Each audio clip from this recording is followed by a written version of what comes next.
Everyone, I'm Veeni Lagar. Welcome back to my channel. I hope you all are doing well. I hope your study is going well.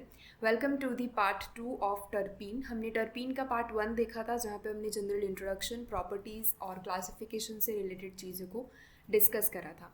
आज part 2 के अंदर जैसे मैंने बोला था camphor, citral और rubber को हम डिस्कस करेंगे विच इज़ इम्पॉर्टेंट टर्पीन्स. ठीक है, टर्पीन के हमने क्लासिफिकेशन देखे थे. वहाँ पे हमने देखा था कि कैम्फर एक टर्पीन का एक पोर्शन है, सिट्रल एक टर्पीन का पोर्शन है और पॉलीटर्पेनॉइड के अंदर रबर जो है वो बहुत इंपॉर्टेंट टर्पिनॉइड्स है. तो उसे आज हम डिस्कस करेंगे.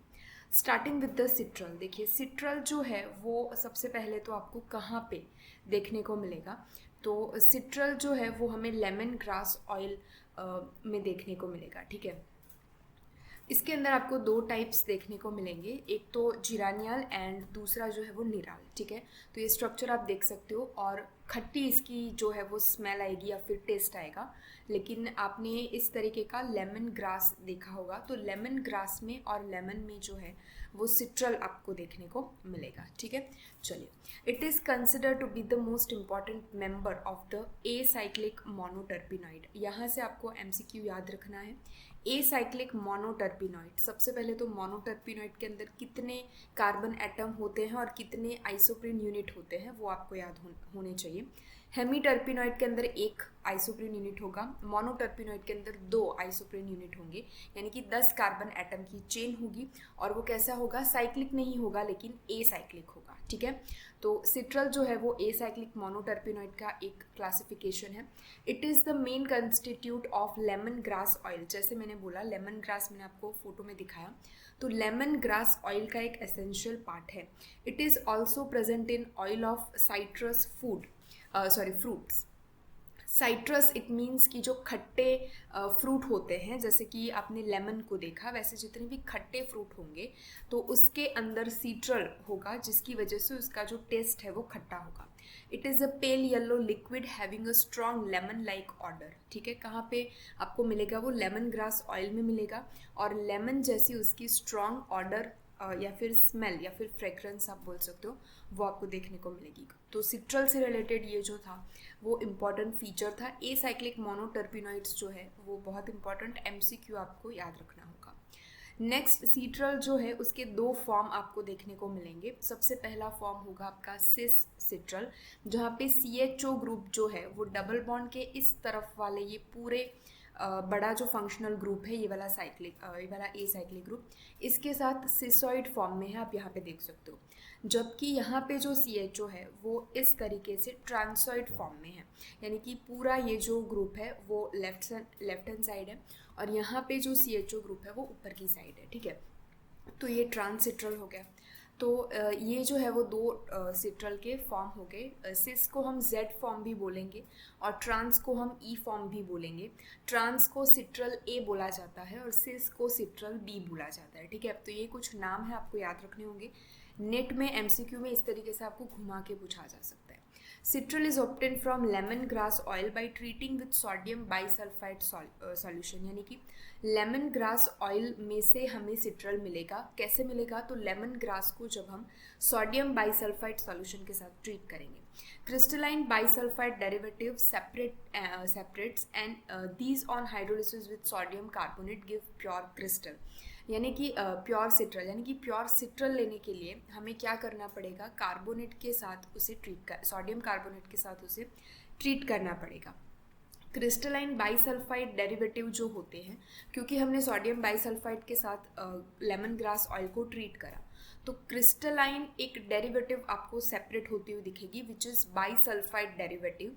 और अगर उसका एंड दीज ऑन हाइड्रोलिसिस, यानी कि हम अगर हाइड्रोलिसिस करें सोडियम कार्बोनेट के साथ इस डेरिवेटिव को, जब हम सोडियम कार्बोनेट के साथ इसका हाइड्रोलिसिस करेंगे तब हमें मिलेगा प्योर सिट्रल.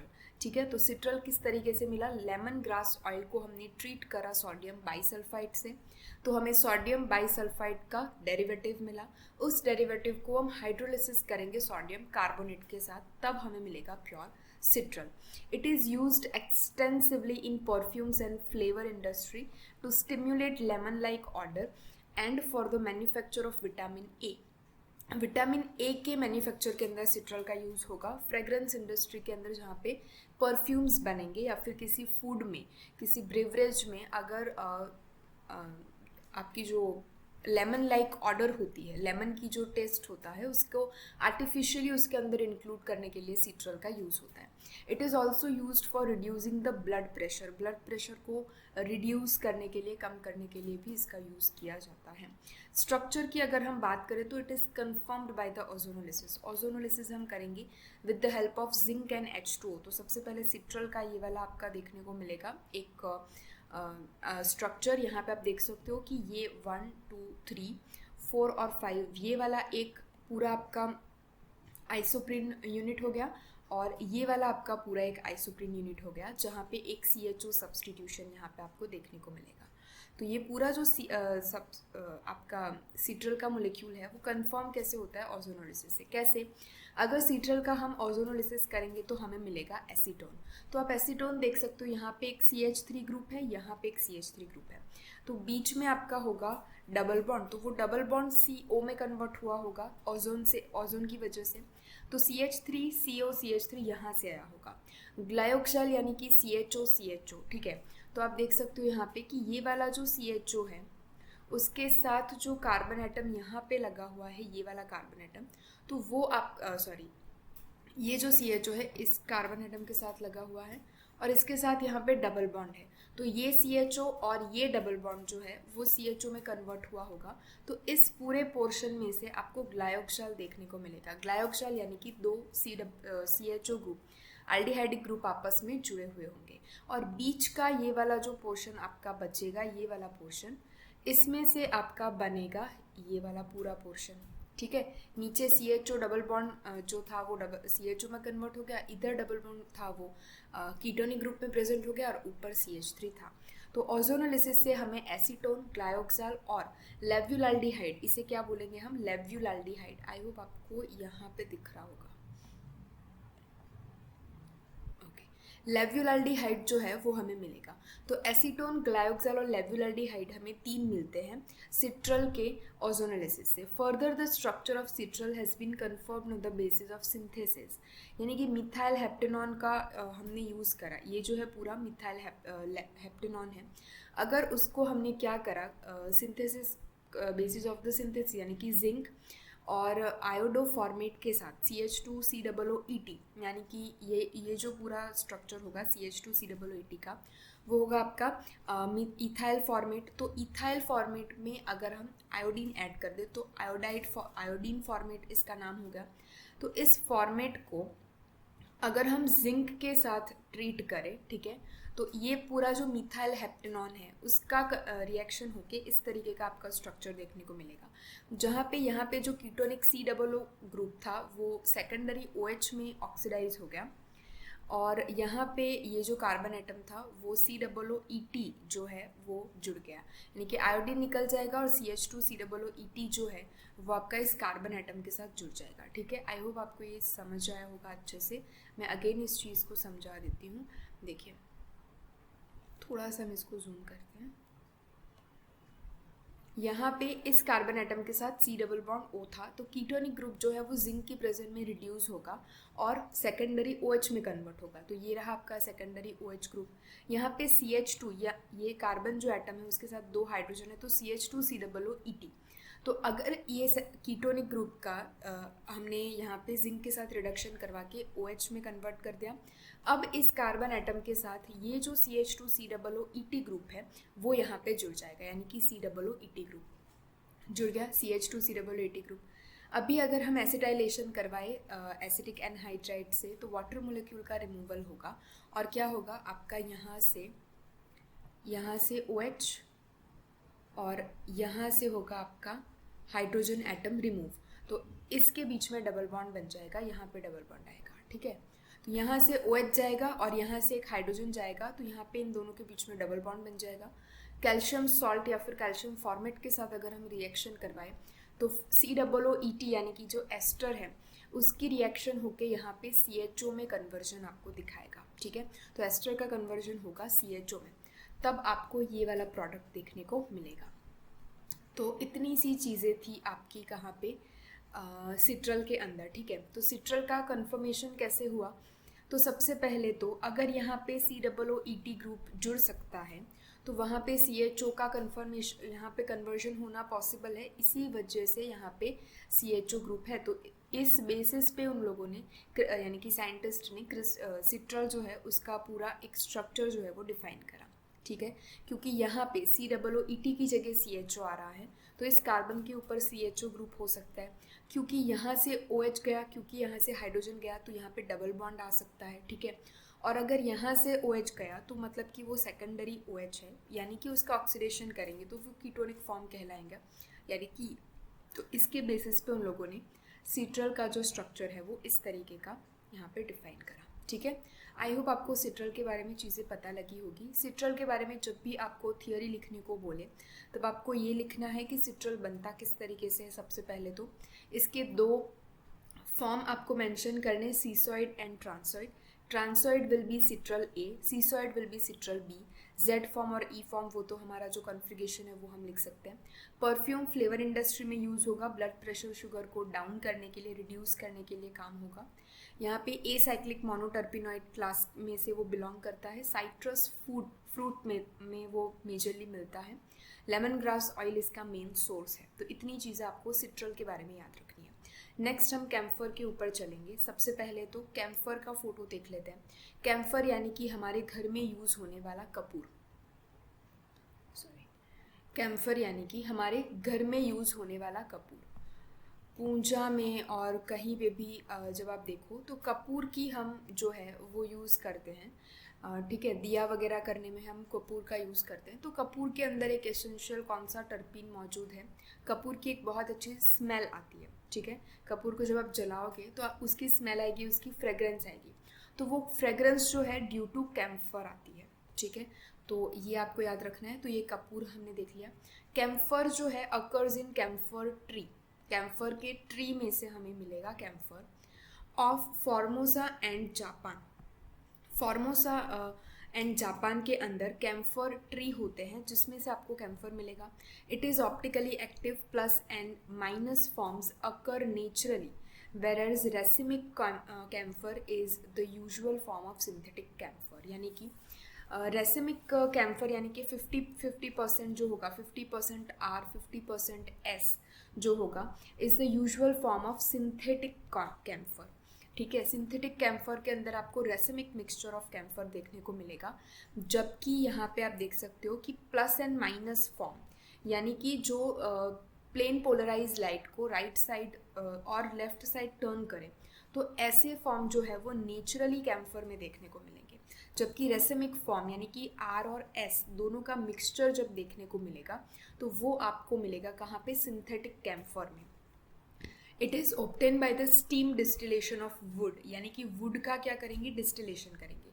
लीव्स का भी आप डिस्टिलेशन करोगे, बार्क और कैम्फर ऑफ कैम्फर ट्री में से वुड, लीव्स और बार्क, इन तीनों का हम क्या करेंगे? स्टीम डिस्टिलेशन करेंगे, तब आपको मिलेगा camphor.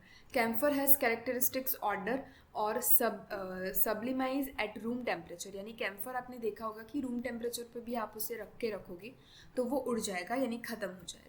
It is use to plasticiser for cellulose nitrate and as an insect repellent, embalming fluids, preventing in cosmetics, preservatives in cosmetics, यानी कि कॉस्मेटिक के अंदर प्रिजर्वेटिव में वो यूज़ होगा। इंसेक्ट रिपेलेंट यानी कि अगर आप कपूर का अगर धुआं करोगे तो इंसेक्ट जो होते हैं, कीड़े मच्छर होते हैं, वो दूर हो जाते हैं, तो उसके अंदर भी यूज़ होगा। Plasticiser as a plasticiser use होगा कहाँ पे? सेल्यूलोज नाइट्रेट के अंदर, ठीक है। तो ये जो थे इसके यूज़ थे, कैम्फर के यूज़ थे, तो वो आपको लिखने होंगे। Due to its analgesic, stimulant, antiseptic and carminative effect, it is used in pharmaceutical preparation, यानी कि दवाइयों की बनावट में भी कैम्फर का यूज़ होता है। क्यों? क्योंकि वो एनाल्जेसिक है, स्टिम्युलेंट है, एंटीसेप्टिक है, तो इन सभी प्रॉपर्टीज़ की वजह से फार्मास्यूटिकल में भी उसका यूज़ होगा। स्ट्रक्चर आप देख सकते हो कैम्फर का बाईसाइक्लिक स्ट्रक्चर है, जहाँ पे आपको 1 2 3 4 देखिए 1 2 3 4 और 5 नंबर रिंग एक आपको देखने को मिलेगी, यहाँ पे 1 2 3 4 और 5 मेंबर्ड दूसरी रिंग देखने को मिलेगी, यानी कि 2 5 मेंबर्ड रिंग है, जहाँ पे बीच में आपको ब्रिज पे CH2 देखने को मिलेगा और यहाँ पे एक CH3 ग्रुप और यहाँ पे कीटोनिक ग्रुप देखने को मिलेगा। तो कैम्फर का स्ट्रक्चर अगर आपको पूछे तो आपको इस तरीके से लिख के दिखाना होगा। Commercially camphor is prepared from alpha pinene, यानी कि कमर्शियली जब हम इंडस्ट्री में बनाएंगे तो हम अल्फा पाइनिन में से बनाएंगे। कैसे बनाएंगे? अल्फा पाइनिन का स्ट्रक्चर आप देख सकते हो, HCl के साथ अगर हम 0 डिग्री सेंटीग्रेड पर इसका अगर हम एडिशन रिएक्शन करें तो डबल बॉन्ड के ऊपर यहाँ पे Cl का एडिशन होगा, तो ब्रोमो या फिर क्लोरो हमें डेरिवेटिव मिलेगी, तो इसे हम बोल सकते हैं क्लोरोपाइनिन। ठीक है, अभी इस क्लोरोपाइनिन को अगर हम एसिटिक एनहाइड्राइड के साथ यानी कि CH3CO ट्वाइस O के साथ रिएक्ट करें तो OCOCH3 ग्रुप जो है वो क्लोरीन को रिप्लेस करेगा और इसकी एसीटेट डेरिवेटिव बनेगी। अगर इस एसीटेट डेरिवेटिव का हम हाइड्रोलिसिस करें तो हाइड्रोलिसिस करने पर ये वाला जो पोर्शन है वो छूट जाएगा और ऑक्सीजन के साथ हाइड्रोजन लगेगा और यहाँ पे OH ग्रुप देखने को मिलेगा।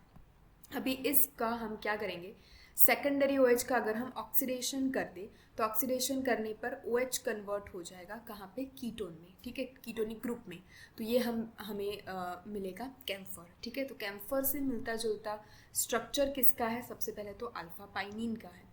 डबल बॉन्ड को हमने जनरेट करवाया Cl में, Cl को हमने निकाल दिया, डायरेक्टली OH से रिप्लेस नहीं कर सकते तो एसिटिक एनहाइड्राइड से। एसिटिक एनहाइड्राइड ग्रुप का अगर हमने हाइड्रोलिसिस करवाया तो OH मिला, उस OH का हमने ऑक्सीडेशन करवाया तो हमें कैम्फर मोलिक्यूल मिला, क्योंकि OH का ऑक्सीडेशन सेकेंडरी यहाँ पे कीटोन में होगा। ठीक है, तो ये पूरी प्रोसेस थी कैम्फर को बनाने की। स्ट्रक्चर ऑफ कैम्फर अगर हम देखें तो 2 स्ट्रक्चर इसके अवेलेबल हैं। यहाँ पे आप देख सकते हो कि कीटोनिक ग्रुप जो है वो मिथाइल ग्रुप के सेकेंड कार्बन के ऊपर है और कीटोनिक ग्रुप यहाँ पे भी देखने को मिलेगा, which is your structure number 2। Camphor contains CH2CO group because it forms an oxime with nitrous acid. ये जो है नाइट्रस एसिड के साथ ऑक्साइम का फॉर्म करेगा। Hence two structures are possible for camphor, यानी कि 2 स्ट्रक्चर जो है वो कैम्फर के पॉसिबल हो सकते हैं। Structure 1 is confirm for camphor since camphor give carvacrol when distilled with iodine. Carvacrol इस तरीके का दिखेगा और कैम्फर को जब हम आयोडीन के साथ डिस्टिलेशन करेंगे, यानी कि स्ट्रक्चर 1 को जब हम कार्बेनॉल के साथ डिस्टिलेशन करेंगे तब हमें इस तरीके का कंपाउंड मिलेगा, जहाँ पे CH3 के एडजेसेंट कार्बन के ऊपर OH ग्रुप है। तो अगर इसका हम ऑक्सीडेशन करें तो यहाँ पे इस OH का कन्वर्जन होगा कीटोनिक ग्रुप के अंदर, यहाँ पे यानी कि CH3 ग्रुप के सेकेंड पोजीशन पे। तो सेकेंड पोजीशन पे अगर डबल बॉन्ड O आ रहा है तो ये वाला जो कंडीशन है वो सबसे पहले स्ट्रक्चर ऑफ कैम्फर का हो सकता है। तो इसी की वजह से फर्स्ट जो है हमारा ये स्ट्रक्चर वो कंफर्म हुआ।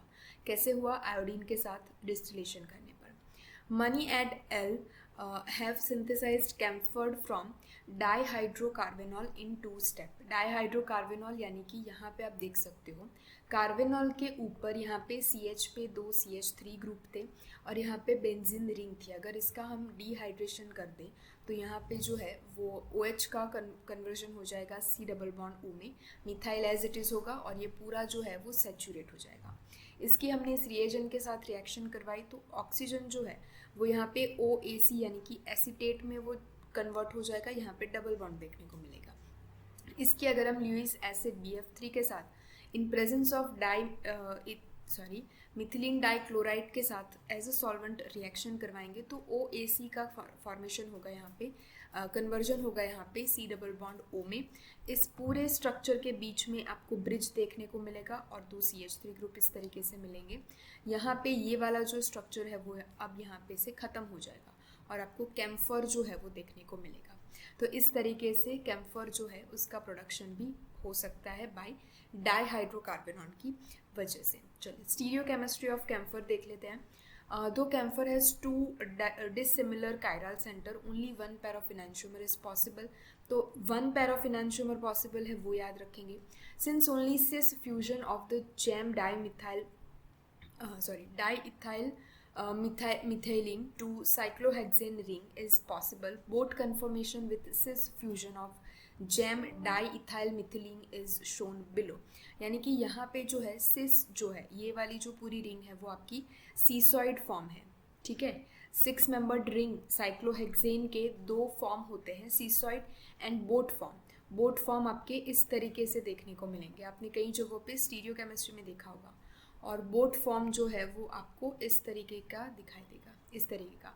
तो ये है आपका बोट फॉर्म यानी कि cisoid form of gem di ethyl methylene, यानी कि सॉरी डाई मिथाइल मिथिलीन, यानी ये आपके डाई मिथाइल ग्रुप एक ही साइड है, यानी कि एक ही प्लेन में है, तो उसे जैम हम बोलेंगे, जैमिनल। और ये वाला एक आपका मिथिलीन ग्रुप होगा और ये आपका कीटोनिक ग्रुप होगा। तो कैम्फर का जो स्टीरियोकेमिकल एस्पेक्ट में जो स्ट्रक्चर होगा वो इस तरीके का होगा, जहाँ पे आपको 6 मेंबर्ड रिंग को सीसॉइड फॉर्म में दिखाना है। ठीक है, चलिए नेक्स्ट पॉलीटर्पेंटाइन के अंदर हम मूव करेंगे, which is rubber. It is made up of isoprene unit which are joined in head to tail fashion which is a special isoprene rule. तो वो हमने देखा। Double bond have cis conformation, hence double bond के साथ जो group लगे होंगे वो सिस कन्फर्मेशन में लगे हुए होंगे। Rubber is sis 1,4 आइसोप्रोपीन। रबर का जो है वो ये IUPAC नाम है, सिस 1,4 पोली आइसोप्रीन। ठीक है, पोली आइसोप्रीन यानी कि बहुत सारे आइसोप्रीन के जो यूनिट है वो लगे हुए होंगे, और सिस 1 और 4 पे हमें क्या होगा, एंड देखने को मिलेगा। With no highly polar substitute, intermolecular attraction is limited to van der Waals forces. यहाँ पे आपको रबर में वांडरवाल फोर्सेस देखने को मिलेंगे। This are weak due to cis conformation of double bond, यानी कि डबल बॉन्ड जब सिस कन्फर्मेशन में होगा तब फोर्सेस जो होंगे वो क्या होंगे, कम लगेंगे, वीक होंगे।